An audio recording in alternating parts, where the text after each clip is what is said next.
The threat of tariffs is reshaping our trading dynamics with the U.S. and quite possibly the rest of the world. Foreign direct investments, a few months ago was a topic that a few people paid attention to, but not anymore. We don't talk enough about what Canada has to offer, what Vancouver has to offer, what all of our major cities have to offer. But at the same time, it's viewed by many as one of the most confident, inspiring jurisdictions to look into, notwithstanding all of these uncertainties that exist. Make sure that people in boardrooms around the world can easily understand what they're getting into, the risks they run, the returns they can expect. Our differentiator here in the Metro Vancouver region is going to be talent. Why aren't we adding value to what we already have? Hello, I'm Stuart McNish, and you're listening to Conversations Live. Conversations Live is a long-form public affairs dialogue series addressing the big issues of our time. For each episode, we bring together subject matter experts for a deep conversation designed to provide you with information that helps you make more informed decisions. I hope you enjoy it. Tonight, we come to you from Kamkamale, the land of many maples. These are the traditional territories of the Musqueam, Tsleil-Waututh, and Squamish First Nations, whose people have lived on and continue to call these lands home. Osiem. Conversations Live is a long-form public affairs dialogue series that seeks to advance our understanding of the big issues of our times. Our goal is to share ideas that help each of us gain greater insights and understandings about our communities, our province, and our country. We are only able to bring these events to you in person and live online thanks to organizations that support programming for engaged citizens. You'll see the logos of the names of these organizations scroll across the bottom of the screen throughout the evening. That said, I can't thank them enough, and I'm going to thank them out loud right now. Our hosting sponsors are KPMG, which we're with tonight, McMillan LLP, and RBC. Our annual sponsors are BD Developments, Stem Cell Technologies, Rennie & Co., Landlord BC, the Pacific Salmon Foundation, TC Energy, Fortis BC, Polygon, Digital, Helijet, TELUS, and Marquee Wines, which is contributing gift certificates to each of our panelists tonight, along with a fantastic corkscrew. Thank you, John, for that donation. And our supporters are BCIT, Falkirk Consulting, OPI, and West Coast Reduction. We work in association with Mario Canseco of Research Co., and our media partner is the Vancouver Sun, where we are live streaming. And our live streaming services are provided by Oh Boy Productions, specialists in this particular discipline.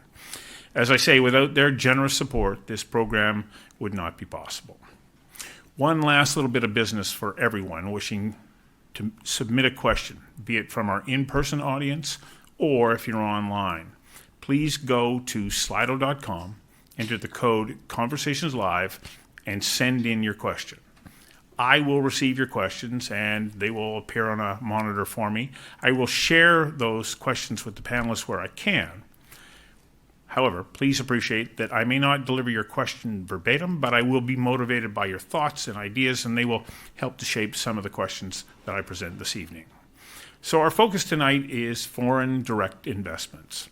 What are they, and how important are they? Are they important now more than ever? FDIs and our economy, they are intricately connected, and that is becoming abundantly apparent. It's key to our well-being in Vancouver, British Columbia, and across the country. It's a complex topic. For instance, who do we want to attract for investment? Who are we allowed to invite? What are the barriers to entry here in Canada? Is Canada a welcoming country, or is the not open for business sign warning investors to stay away? What impact will U.S. tariffs have on our ability to attract investment? Are we prepared to make changes that will increase investment in Canada? Now, just before I introduce you to our panel, here is Mario Canseco of Research Co. with his poll on the way that we, the people, view the role of and importance of foreign direct investments. Harv, will you please? When Canadians are asked about the work of diplomats abroad, 1 in 4 believe identifying and attracting foreign investment should be their main policy goal.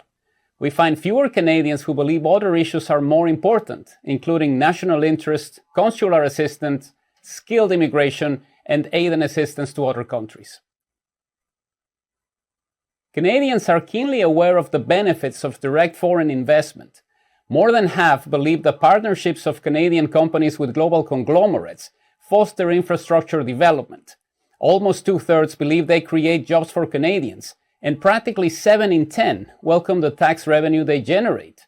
Canadians are more likely to be undecided about these 3 tangible benefits than to openly deny their existence. Canadians are not entirely convinced that every sector of the economy should be touched by direct foreign investment. Majorities would welcome Canada actively seeking more foreign investment in 3 areas: energy and mining, transportation, and manufacturing. The level of support is slightly lower for finance and insurance and the management of companies and enterprises, although a plurality of respondents is in favor of these courses of action. On telecommunications, the results are markedly different, with just 1/3 of Canadians thinking this is a sector that should seek more participation from foreign entities. According to Statistics Canada, the United States accounted for almost $700 billion in direct investment into Canada in 2023, with the United Kingdom coming in second place at just over $94 billion. The views of Canadians on direct foreign investment have been greatly affected by the political situation in our largest trading partner. While more than 4 in 5 Canadians have a favorable opinion of investments originating from Australia, Japan, the United Kingdom, and Germany, the proportions are decidedly lower for the United States. In fact, 2 in 5 Canadians currently hold unfavorable views on American direct investment, just 5 points lower than China.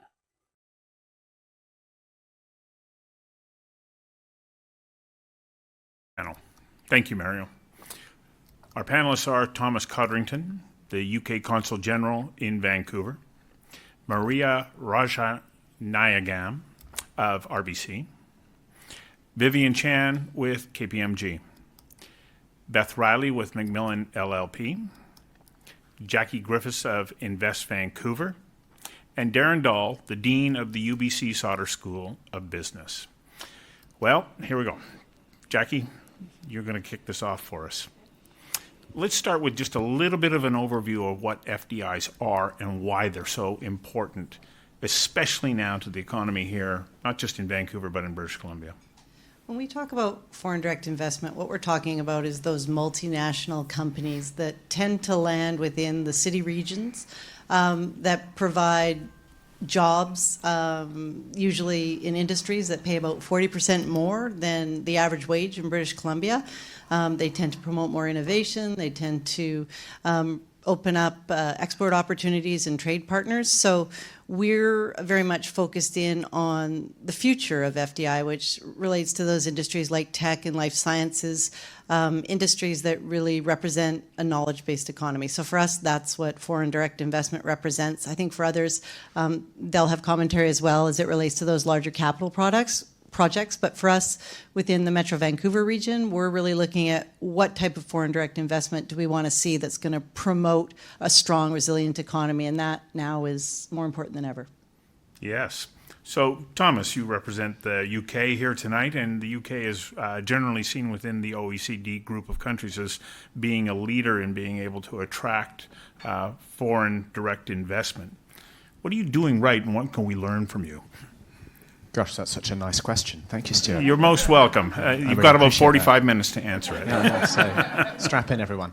No, I think it's important to note that indices may vary and you can shop around for your favourite one, but actually both Canada and the UK have the advantage of being in the top 5 or so of most of those global indices. So we should come to this conversation acknowledging that Canada is actually really, really good at this.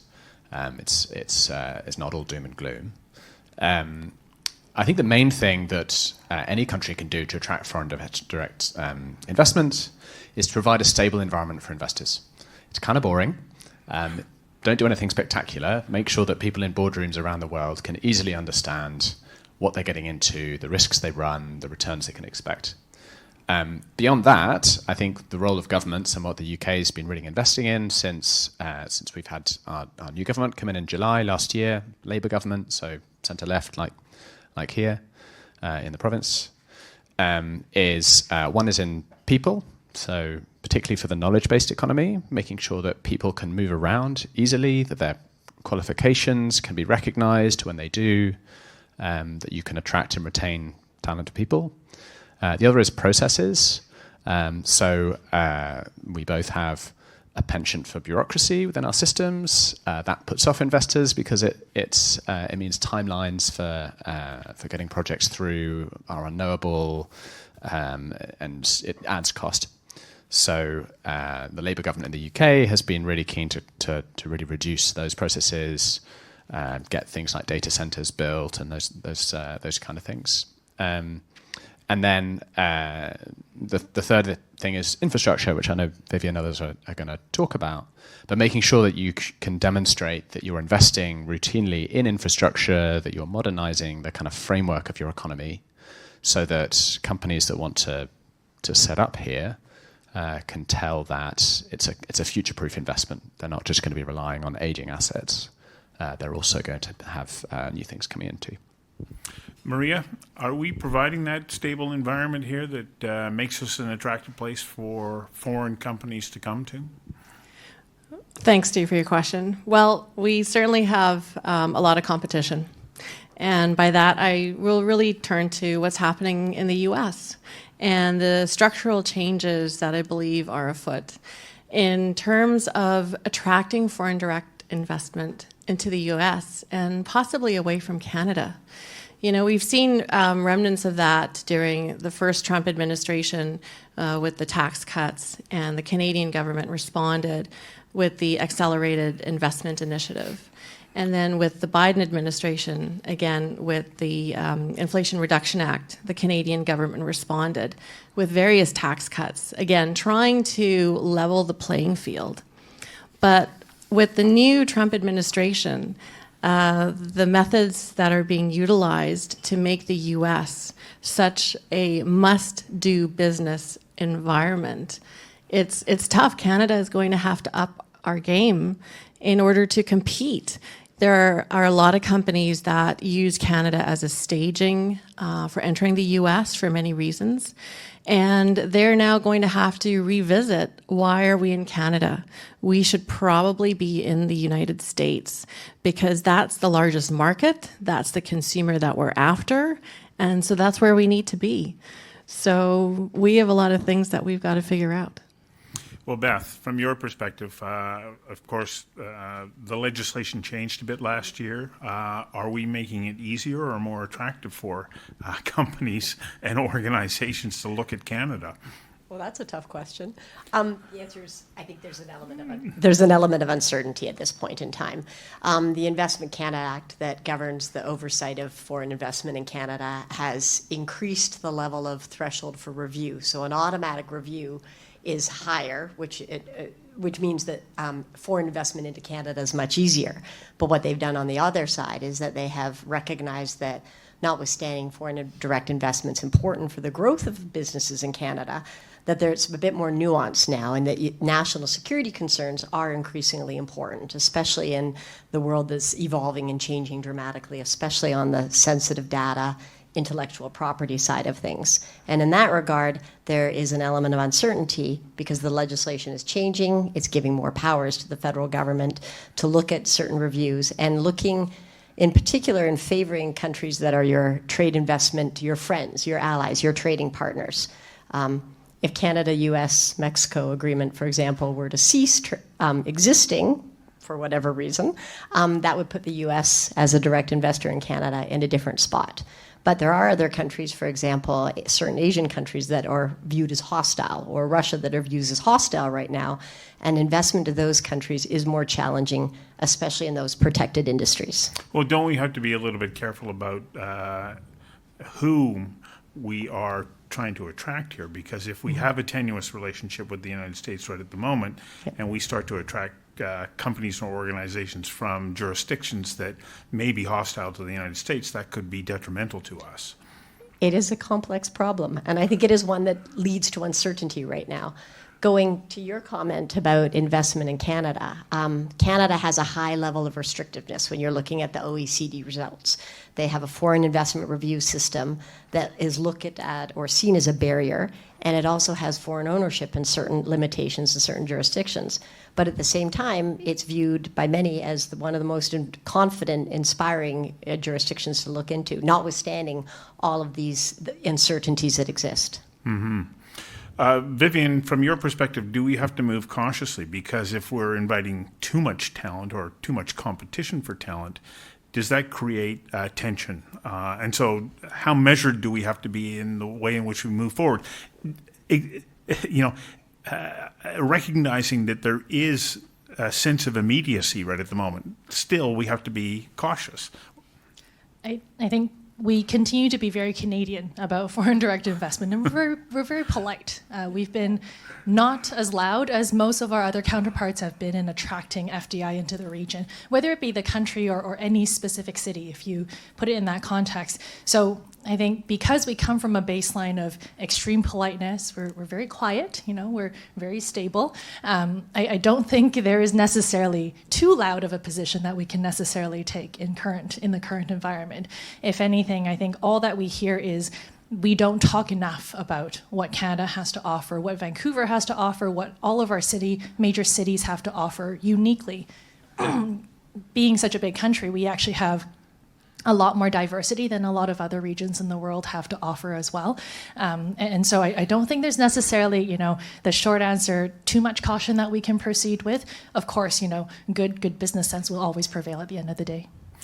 Darren, from your perspective, you're out at UBC. You are working to attract investment, particularly into intellectual and professional services. How competitively poised are we? I think, when you take it from an education perspective in terms of what the universities in Canada bring, number one, it is that people side. If you're looking for a good environment for investment, you want to have good people, and we have that in our universities, and I think the previous point's great. We're not proud enough of how good our universities are. These are world-class institutions that are producing amazing talent. But on the flip side, which you've mentioned, they're also producing amazing science. And the commercialization of science coming out of universities in Canada has not been as much of a good news story as perhaps it could be. And certainly the universities are recognizing that now, largely because there's a push to be accountable for the investment that government and Canada in general makes into the universities. But we need to see the science be something that is attractive for foreign investment. So when we see a startup coming out of a wet lab, for example, out at UBC, is that going to be able to attract investors from the US, from Asia, from Europe? And that's something that we need to work on as well. So that brings up an interesting point. And Jackie, I saw you sort of going, hang on a second, I want to jump in here. Do we need to, rather than just say, okay, let's just attract businesses to come here, do we need to incubate startups that would then attract that foreign investment that allows us to grow? We are an incredibly ripe environment with respect to startups. I think we actually need to think big. I think we've been very comfortable being a startup ecosystem. I think what the startup ecosystem offers is incredible talent, and Darren, referred to it. But I think we need to start thinking bigger and thinking about how we can deploy and market our talent strategically so that we can play with the Torontos and Montreals. 85% of foreign direct investment in Canada lands in the city regions. Our differentiator here in the Metro Vancouver region is going to be talent. So we need to be working really strategically at how we advance our value proposition as it relates to talent so that we can see an increased attention from foreign multinationals who want to invest because of what we have to offer. Thomas, from your perspective, and one of your roles, of course, is to be looking for opportunities to attract investment in the UK. But are you also looking here, and a representative in an odd way for British Columbia, for British companies that are looking to expand their networks? Because Britain, like us, is now saying we need to expand those trading networks. Yeah. So look, FDI is not a zero-sum game in any way, right? So FDI benefits both the country that receives it, but also the country that sends it, because its businesses are investing there for a reason. It's for access to talent. It's for access to amazing companies. It's that connectiveness benefits both economies. So absolutely, part of our role is to support British companies to make what we call outward direct investments into jurisdictions where we think that's going to be beneficial for them. So I think what I would add is maybe the obvious for Vancouver, which is what a spectacular place this is. And I know we should be very business focused and think about regulations and talent and so on. But there's a reason that people here pay higher rent and take less money home and so on. And it's because people want to be here. And that applies to business owners and investors as much as it does to the workforce. And I think it's one of the things I've seen Invest Vancouver and others lean into. Is almost that destination marketing, as well as the sort of the business logic that underpins any investment. Vivian, is that enough? Like, yes, beautiful, but. I think it's beautiful and. Okay. When we look at some of the cost competitiveness factors of Vancouver, the business environment that we have to offer, Vancouver specifically and Canada broadly, we rank right up there. So when you look at the stats, Vancouver ranks really well. Still, nobody knows about it. Nobody comes here because it's not an obvious spot in their long list of what's top of mind. What are the three that the VP is going to talk about tomorrow? Vancouver is not on that list. So it's really, again, an exercise of making sure people know what it is that we work with. I think there is sometimes a myth that, the regulations are so debilitating that it is impossible to operate here. It is actually the opposite. Because we have such a robust political system, a robust and reliable regulatory system, it actually produces much better product that withstands the change in regulations and other trading partners that we deal with as well. So it is a shift in tone, I think, than necessarily having to overhaul a system that we're working with. So, Maria, I'm going to ask you the same question. Beautiful, but, because I'm not sure that you go, that's enough. Well, getting back to the employment and the people point, so I'm just going to start from there. Something that Canada in general, I think, has at its advantage is its ability to bring in talent from overseas. I know in the U.S. there is a cap, and so having the tech companies set up shop in Vancouver area, I think partially it's due to that ability. And the second point is, we have all these amazing resources which we just sell off as raw materials. And the discussion of why aren't we adding value to what we already have? I think that is a significant change. Instead of just selling off our lumber, instead of selling off our oil, et cetera, why aren't we doing that manufacturing of the steel that's required in-house? Sure, we may not need all of the capacity that we can build, but obviously there are markets overseas. So I think there has to be a shift in the way we as Canadians think about the incredible resources we have at our disposal and how we can add value to that to increase the foreign direct investment who would come into Canada to make that a reality. So I'm going to refer to a conversation that I had back in December with former U.S. Ambassador to Canada, David Cohen, and we were talking about the remarkable amount of critical minerals that we have here in Canada and how we could be this trusted partner with the United States. But what he pointed out was, okay, he said, let's take lithium. Go and mine all the lithium that you want. What are you going to do with it? We don't have the processing facilities. He said, so you're going to send it to China, and it's going to become Chinese lithium. Here's the challenge, and it's to your point. He said to build out the processing facilities that are required, Canada on its own doesn't have the scope. We don't have the money. We don't have the resources. Why? Like, why is it that we can't create some kind of global or cathedral thinking that says this is where we're going? It's going to take us time to get there, but let's get behind this and let's become that center that produces these elements that we know are needed in North America as the economy still keeps moving forward. So, Thomas, I'll come to you in a second, but Maria, I see that you want to respond. Yeah, thanks. And that's exactly it. We need to start now, right? We should have started maybe 50 years ago. What are we waiting for? So let's start now and find those right global partners to bring in. And let's not forget, Canada and the US has had a historic, long, fantastic relationship, okay? We're just going through a bit of a bumpy time. It's fine. So there are expertise in the US we should bring in to Canada and build out our infrastructure. So let's do it. Thomas?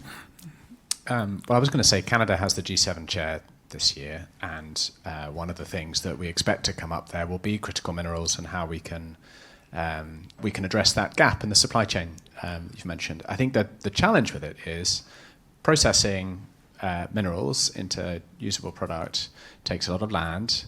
It's very dirty. It's very dangerous. There's a reason that developed economies have decided to allow other economies to fill that gap in the past. So there's some compromises there around the kind of industry that you want in the country. But suddenly everything's changing, isn't it, Beth? People were saying no to gas. We weren't going to sell LNG to Japan. Now they're getting it from Alaska. We weren't going to sell hydrogen to Germany. And suddenly, all of a sudden, we're revisiting those conversations. Yeah, and I think that's something that I think is a kind of a thought throughout here, which is you can have a foreign investment policy, but you also need to have other policies within the government to be acting in unison. And right now, I think there are some hiccups on that process. So a lot of Canadian companies have chosen to set up critical mineral operations in other countries, in Chile and Argentina, for example. And what the Canadian government's trying to do then is extend its jurisdictional reach to get those products and that production back into the supply chain of what you would think of our trading investors elements. The challenges of critical minerals, for example, in Canada is, as everyone's indicated, we need the policy to be able to allow people to do it. We need an open government, and I think the government, notwithstanding they implemented a critical mineral policy, the concern with critical mineral policy is that it gets in the hands of foreign states. So I don't think there'll be much processing of lithium that would be mined in Canada in China. I don't see that happening. I think the government would take a position that is, I think their stated position would be that would not be in the Canadian, the trade, our allies' our supply chain, and they're going to try and do everything they can. And the decisions that the Canadian government has made under the Investment Canada Act on lithium companies and other companies engaged in critical minerals is they're trying to extend and extract that, keep the product in the supply chain. Right. So it doesn't go necessarily to processing, but it's to keep that product wherever it is in the supply chain of your trade allies. Vivian. I think the missing middle piece here is there is policy sort of up top and driving what we would like to achieve. We have business decisions that drive the day-to-day operational decisions, and then you have the word investment that sits in the middle. And I think what's often easily forgotten is investments take time. Infrastructure takes a long time to develop right, to make sure we build it right, and that it's right-sized. So when we have this missing middle and fundamentally a disconnect between policy and business decisions, that's why I think we tend to lose out on a lot of these opportunities. We need to have policy that is good in driving direction, but you also need directives underneath it that actually bring businesses along, understand how businesses operate and make decisions, so that it is truly becoming more of a partnership of government driving the right types of behaviors. So, Darren. I just wanted to push a little from this side because we're just playing bookends with the other panel members. We had a potential investor, and we have an incubator, creative destruction lab out at UBC that brings in a lot of investors from the US and Asia. And they come in, they look at some of the possibilities of investing here and some of early startup. And in conversation, one of the investors from Asia said, I have no interest in coming. The deals are too small. Canada is just small. You don't think big. And I was like, ouch. And so I wanted to ask panel, push from this side, is that just a policy? We talk a lot about policy, government, blame government policy. Or is it something much bigger?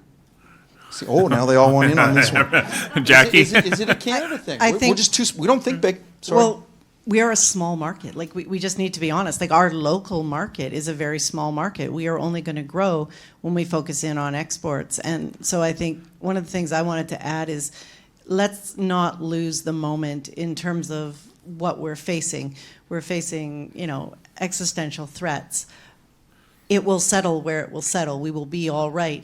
But let's not lose the moment, the discussion around diversification, where it is we need to go, what it is we need to do. In order for us to have a strong national, provincial, and regional market, we need to be considering, where do we want to export to? What markets do we want to connect with? And so when we consider what we want to do with attracting foreign direct investment, if that's what we want to do under the Team Canada umbrella, then what markets do we want to focus in on that will open up new opportunities for everyone? Because the Canadian market on its own is not going to allow us to think big. Thomas? So Canada is not the largest market, it's not the smallest market either. I think, seen from the UK, one of the issues that is faced here is that Canada is not one market. Each province has its own regulations, its own internal trade barriers, and industry by industry, we find we have UK companies coming to us, the UK government, saying, I'm really interested in doing work in Canada, give us some advice. And a lot of them get turned off by that. They find that it's too complicated to deal with multiple jurisdictions to achieve the market share that they need to make it worth their time. When we talk to, for instance, regulators who we want to know, so for instance, if we want qualifications in Canada to be recognised in the UK and UK qualifications to be recognised in Canada so people can move easily and continue being an accountant, lawyer, architect, whatever it is, we need the regulators to talk to each other. We have one regulator. You guys have 13. It's a challenge. And I think if this moment of crisis, I'm sure someone said moment of crisis, by this point in the panel, someone did, I'm sure. The best use of that from an external perspective of someone who wants to see Canada excel and be better at this is to bring those markets together and to bring down some of those interprovincial barriers, which is a bold thing to do because someone has to go first. Beth, do you want to respond to Thomas or to Darren? Because I saw you're like, hang on, I want to get in on this.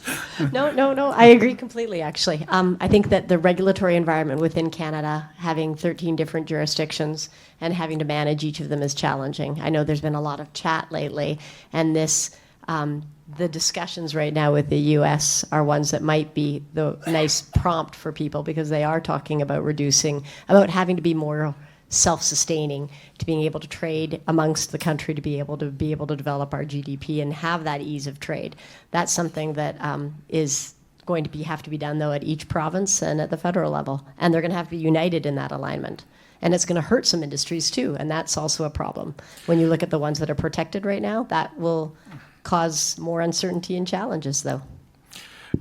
Vivian, do we need to have a one-team approach? And to help Jackie do an even better job than they're already doing? The one-team approach is important, especially for businesses who are looking for places to invest. Again, it's very easy to think about, go to the UK, and you know this is one country. In Canada, though, every city almost feels like a completely separate country that you're operating in, even in the same province. Comes with great stuff and not so great stuff either. So I think there is a general agreement that there needs to be a Team Canada approach, but the subtext is as long as it's coming to my city. So I think there probably needs to be more conversations around how do we leverage the best of every city in Canada if we were to take that approach. We need to be clear in how and the types of sort of diversity, economic diversity that you're looking for in the different regions and how you take advantage of some of those resources and your regulatory framework in those regions as well. So it is a yes, so long as, and it seems like the so long as is what we're not getting agreement on right now. But how do we get beyond that? And I ask that in light of the fact that economist Rosalind Coonan was just on Carol Taylor's Journal talking about the fact that we could learn lessons from Argentina, which seems interesting when they were talking to mining executives going, well, you're only going to talk to one person. Like, we're going to represent the entire country. So how do we get to that point? Is it possible? And then I'll come to you, Jackie, for your thoughts on that too. I think it is possible, but I think in the context of the urgencies that we have in front of us right now, I'm not sure if that is something that we're able to solve in a quick enough time without, obviously having some sectors or some cities lose out unnecessarily. So, from a whole of system perspective, I think it's a worthwhile investment, certainly for all of us to know where the relative strengths are across Canada. But, right now, I think there is just a need to get our word out there for Canada in general, for all cities. Jackie. Yeah, I would say when we work together, we really do expand the opportunity or grow the pie. And then it doesn't have to be a you versus me.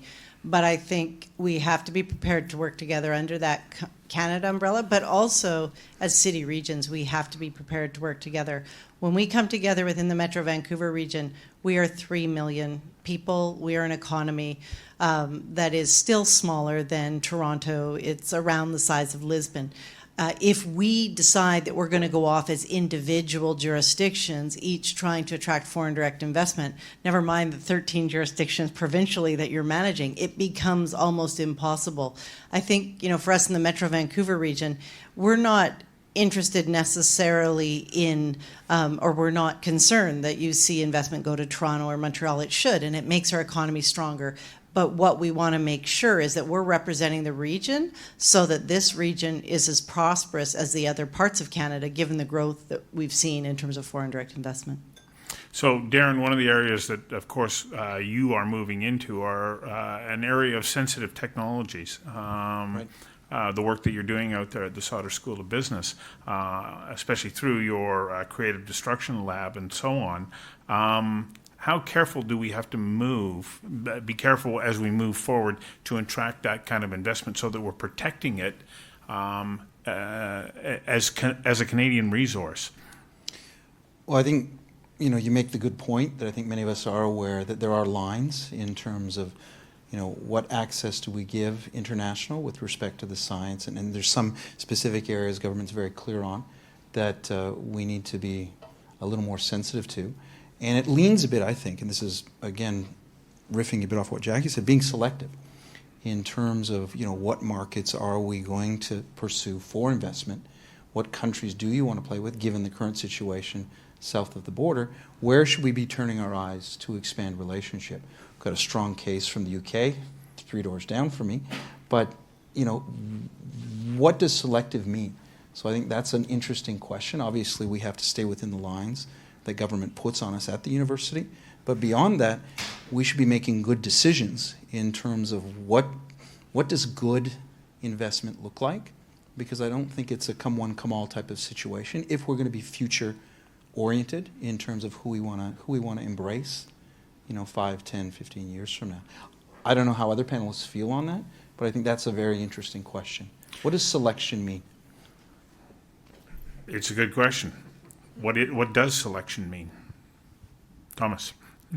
Sorry, I feel like I'm speaking a lot, but that's a government policy question, so I can kind of dive into that a bit. So an investor does due diligence on any investment they make, right? They understand the risks they're getting into, they understand the pros and cons, they understand their exposure. I think what is happening across a lot of our kind of allied countries is we're trying to encourage our businesses when they receive investment to do the same thing in return, to think about who's investing in your business and why, what risks that poses to your business and so on. And that will vary.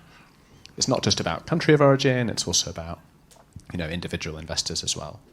But certain countries have a higher risk because they may not be solely interested in seeing your business prosper and growing and creating more profits. They may also be interested in other aims that are perhaps not aligned with Canada's.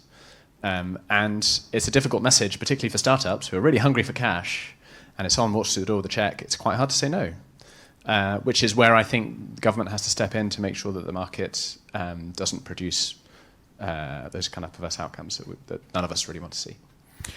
So one of the challenges, of course, and I don't know whether or not companies and the country can protect against it, is we talked earlier, we're really good at starting businesses. We're innovative. We're creative. Then the money that's required to grow generally comes from without and outside of Canada. But frequently they then go, okay, now we're moving the company.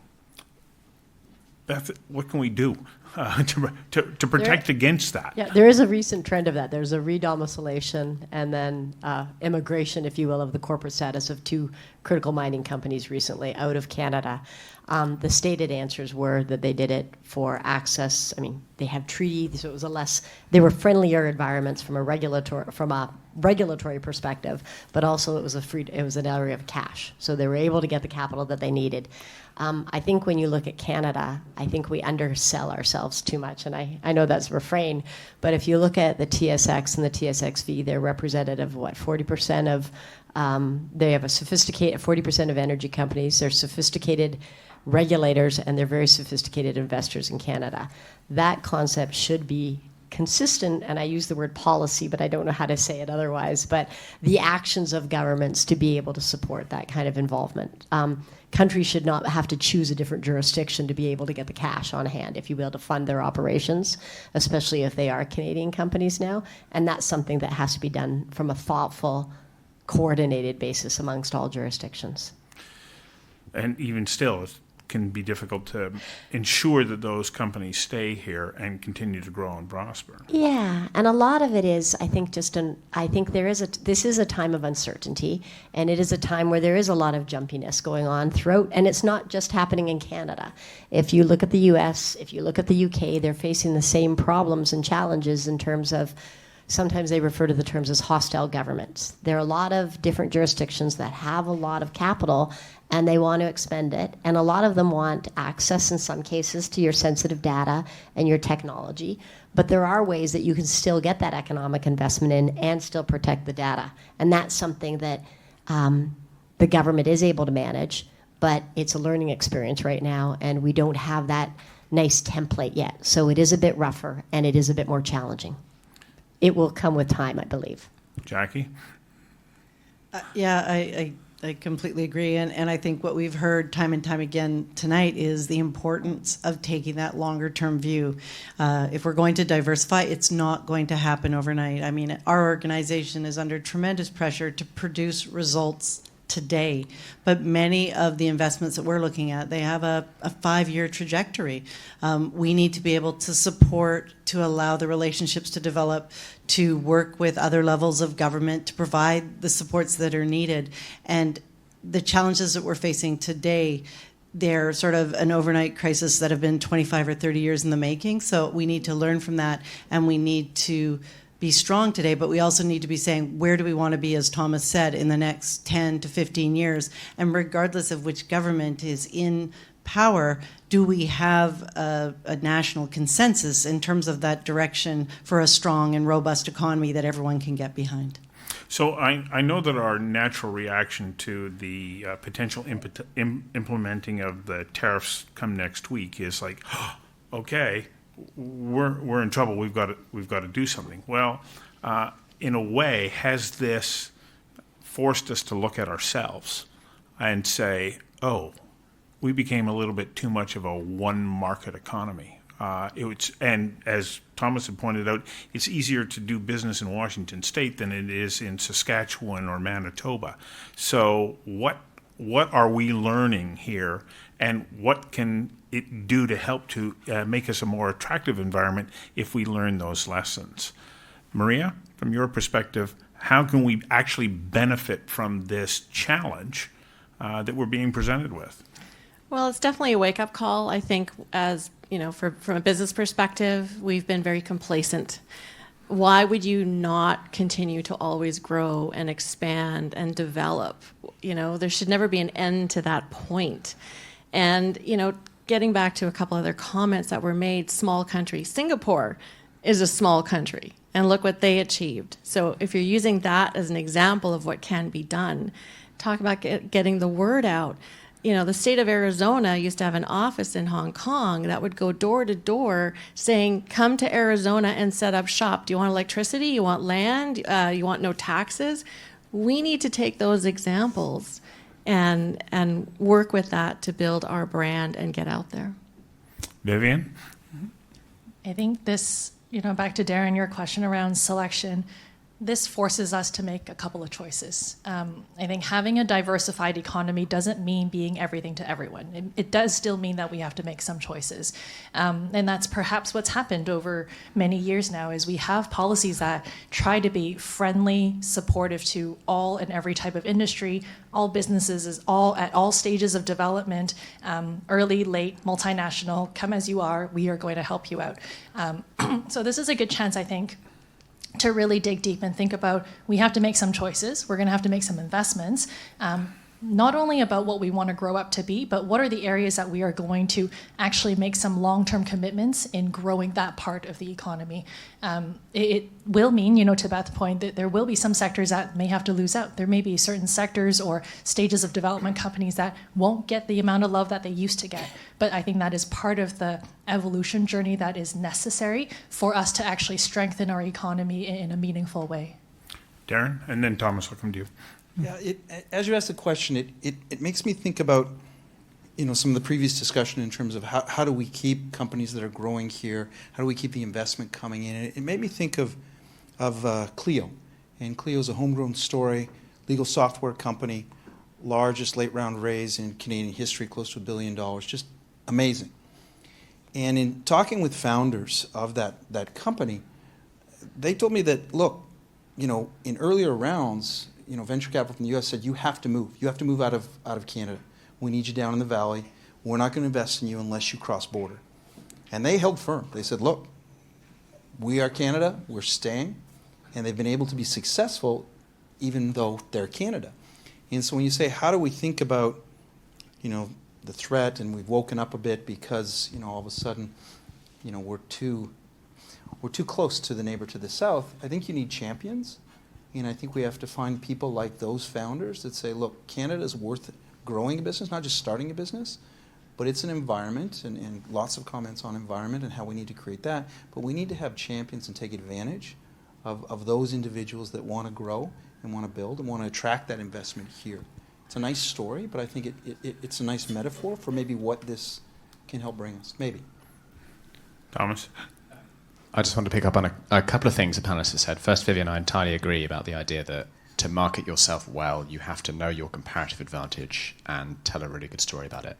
So, in the UK, we're about to publish an industrial strategy. It'll set out there are 8 sectors that we're really focused on as across the economy, where specifically those industries are strong, where specifically the opportunities are for investment and growth, and that will be our pitch book as we knock on the doors in Hong Kong and so on, right? So you absolutely have to have that. The other one is I thought I might just challenge the premise of what we're talking about here, because there is a danger as a jurisdiction that you get a reputation of being the Hotel California, right? You bring your investment here, but once you're here, you can never leave. And actually, maybe that's not entirely healthy. And sometimes, obviously, everyone wants companies to stay and prosper and never leave, but sometimes that is the right business choice for them. And there's a danger that, from a government point of view, you end up signing increasingly large checks to individual companies who keep saying they'll have to move so that they don't move, and then that becomes quite an inefficient way of sustaining your economy. Whereas actually what you could be investing in is saying, well, we hope you've had a great time here. Sorry that you're leaving. Do think of us when you're 10 times bigger, because round-trip investment, I think, features in your report as well, where Canadian companies have set up, have invested in offices overseas, and then they've come back to Canada at another stage because the offer has changed here, or they've reached a stage where they need something that Canada offers, and they know where to find it because they were here before. So I think there's a danger that you sort of try and keep it all in when actually that might not be the right strategic move. It's got to be a balance. And where do we lean? Like, what's the number how many head offices of large organizations do we have here in the Lower Mainland? It's not significant. Not many. Jackie? What's the balance, I guess? Yeah. That's a great point. And I think, too, for our focus, like, we like to see these companies who are set up, who are establishing as head offices, who have that export orientation. Because I remember we did a really interesting report around agritech, and the CEO at the time talked about how his company has really grown, and he said, if you want to be competitive, you have to be prepared to go out of this market. So we're not necessarily suggesting that companies need to leave, but to be globally competitive, they need to be in the global market. But I think we're a knowledge-intensive economy here, especially within the Metro Vancouver region, and so we ideally want to be in a position to hold good intellectual property, because that is our bread and butter, that is our value proposition. That's a good opportunity for you to talk about the report that you just put out, because when I was reading it, I was actually a little bit surprised at where the growth in foreign direct investment is. In my mind, I always start to think, oh yeah, of course we're going to go to natural resources. But I was quite surprised at where we see the greatest surge. In the professional services, actually, absolutely. And I think to Thomas's point, many of your professionals, many of those knowledge-intensive talent pieces, they're drawn to the region. And so that's why within British Columbia, knowing that most foreign direct investment is landing within the Metro Vancouver region, you're seeing the growth in that area. And that's a good news story, because those tend to be the individuals who want to be here. Those tend to be the individuals who are prepared to manage some of the affordability challenges. I think for us, I'm not uncomfortable at all with seeing those trends. And I think, to the point of some of the panel members, how do we then take that and how do we develop it and make it even stronger, focusing in on the key industries, and then building out, like Thomas said, that value proposition so the world knows what we have to offer. So, Vivian, I'm going to actually put this question to you. What is our greatest asset in Canada? Is it our natural resources, or is it our human resources? It's always both. Maybe before I directly answer that question, I think an interesting observation, and kind of back to the stats that we rolled to begin with, manufacturing was way up there in terms of public opinion about types of FDI we should be attracting. That value add, knowledge-based economy, I think there's some reconciliation that needs to happen among those perspectives. And so, and that's why I think the question of talent versus resources is so challenging to answer. Is I think there is a perception and perspective of what we want to do versus what we have in-house, which is really great talent. So, I think what we also struggle with is then to incubating and commercializing science, we don't do a great job of bringing the intersection of those two pieces, which is actually the sweet spot that we have access here, is we have resources and we have talent in the same spot. So when we then decide to make choices of one side over the other, I think that's when we start to lose out and then unfortunately result in the sort of negative backlash of what FDI has brought to us. Beth?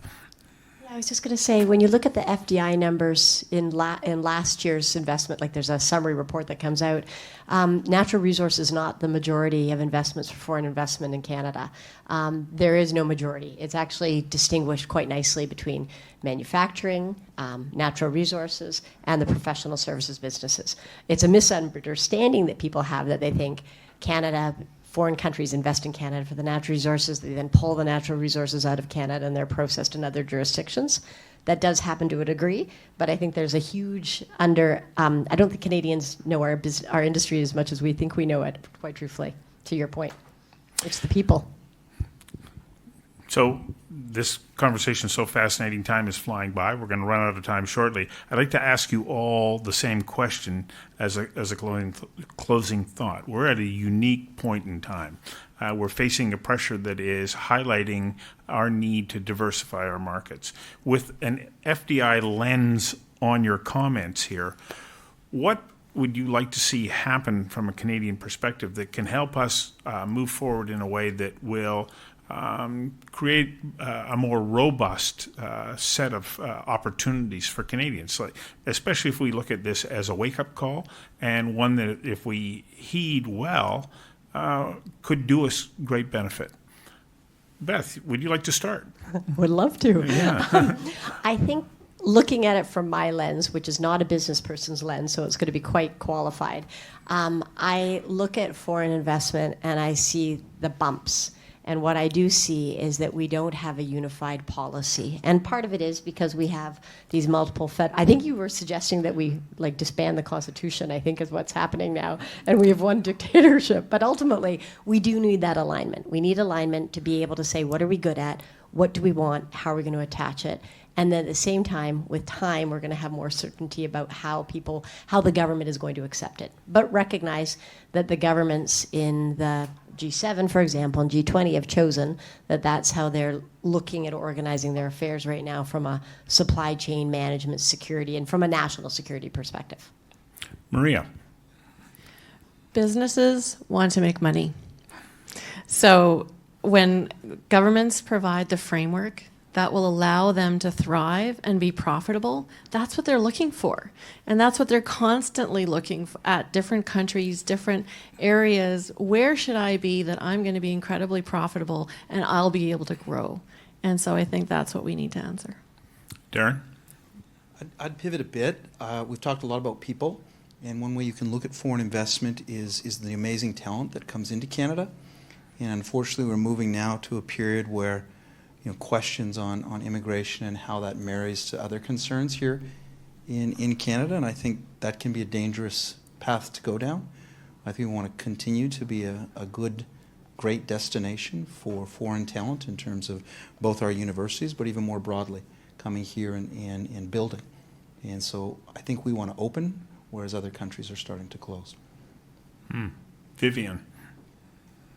I think making some choices. It's about time we're going to have to make some choices, not only to make that choice, but to follow through with the suite of policy, with the suite of playbooks, targeted actions to get the companies that we're looking for to come here. A good concerted effort to action out the policy and the strategy and the direction that we're going. Yes, there is one direction we need to make sure that the framework is open and it brings and it's friendly to businesses, but without that type of direction, I think it's very hard for businesses to also then know how to play with government at the same time. So I think making some choices, but following through with the full suite of policies and actions is most critical. Thomas, are you allowed to answer this question because you're representing the UK, not Canada, but what are your thoughts on what Canada needs to do? Very kind. I'm going to be more cautious than I thought I needed to be after that. Well, look, I've mentioned interprovincial barriers before. That is probably the number one thing we hear from UK businesses looking to invest is like, gosh, this is much more complicated than I thought. So it'd be great to ease that one.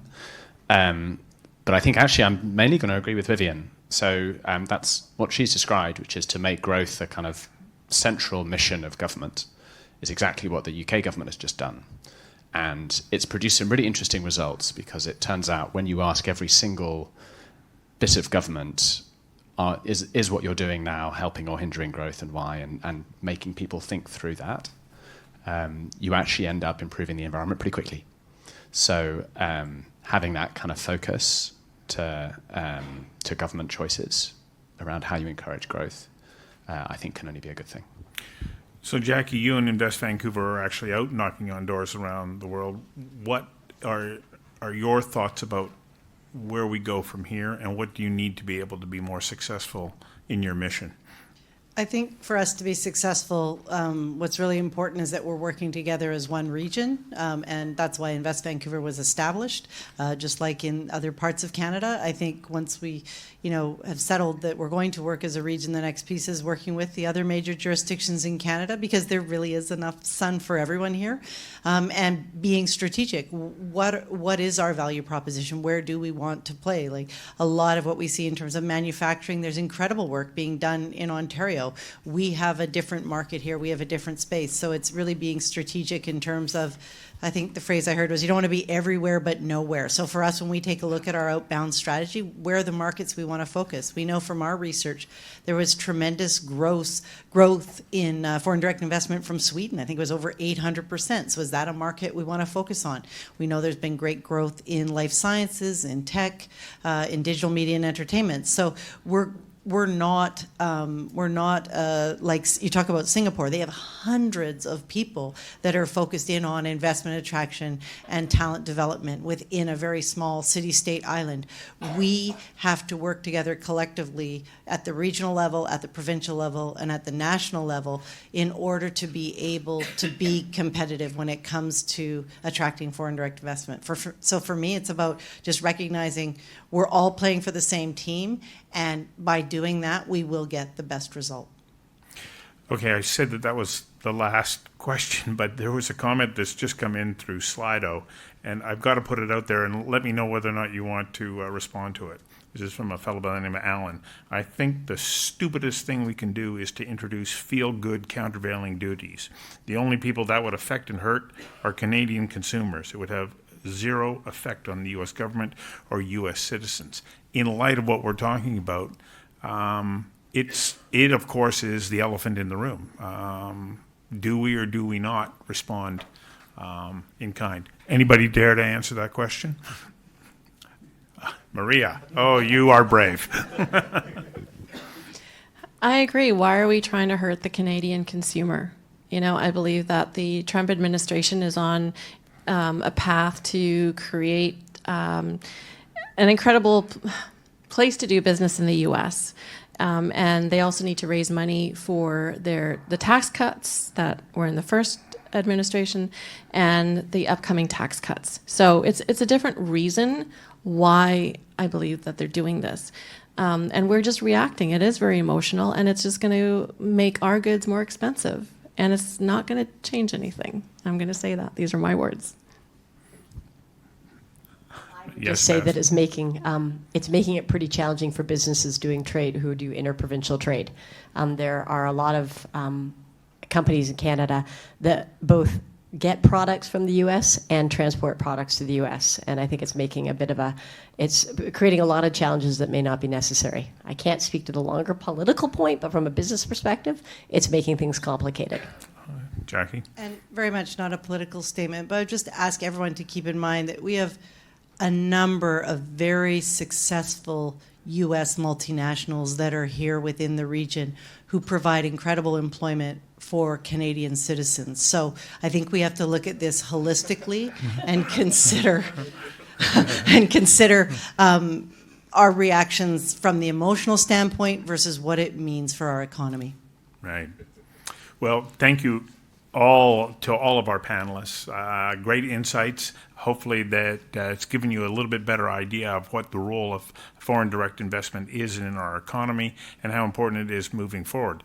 Of course, we've got challenges, but I think that there's a collective will to start to address some of those challenges that will continue to make Canada a more competitive place to invest. But we have to choose to act upon this moment that has been presented to us to actually make some of those changes. It's up to us.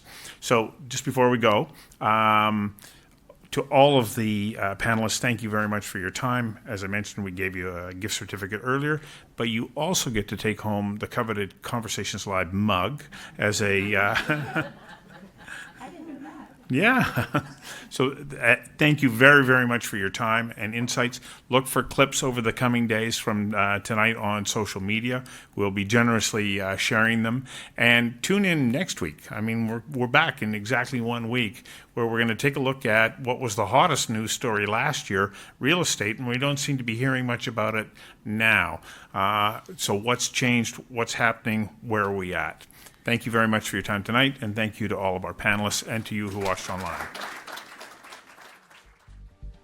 Thank you for tuning into Conversations Live, an Oh Boy Productions program. If you enjoyed this conversation, you can find our previous and upcoming episodes at conversationslive.ca. You can also follow us on YouTube, LinkedIn, Instagram, and Facebook. Again, thank you. I'm Stuart McNish.